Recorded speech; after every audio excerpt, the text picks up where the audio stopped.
this small video clip, we are going to analyze the function of the glove plugs in small diesel engines with a pre-combustion chamber. Today is not common diesel engines with a pre-combustion system.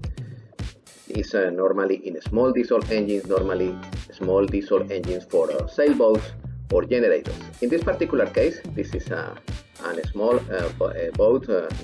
I removed that generator, and this is the engine. This is the low pressure pump, fuel pump, low pressure, electrical pump, 12 volts, enter in the secondary filter, the bracket, and after that the fuel enter in the fuel injection pump. Okay, that's the fuel injection pump. Those are the lines, the injectors. Those are the injectors, and that's the return.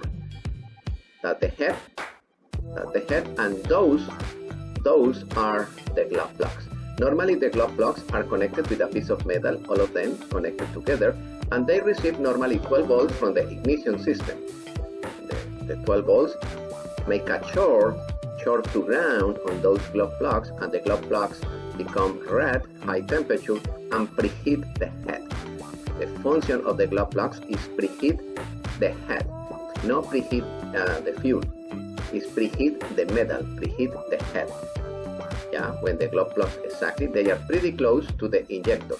In some cases, you can check the compression on the engines using the hole of the fuel injector or the hole where the glove plug is located. If you have the adapter, normally I use this hole. I remove the glove plugs. It normally is bolted on the head. I remove the glove plug and I introduce the compression tester over there. Yeah, the function is preheat the combustion chamber, preheat the head. In this particular case, 3 glove plugs, three cylinders. Exactly, it's pretty close to each injector.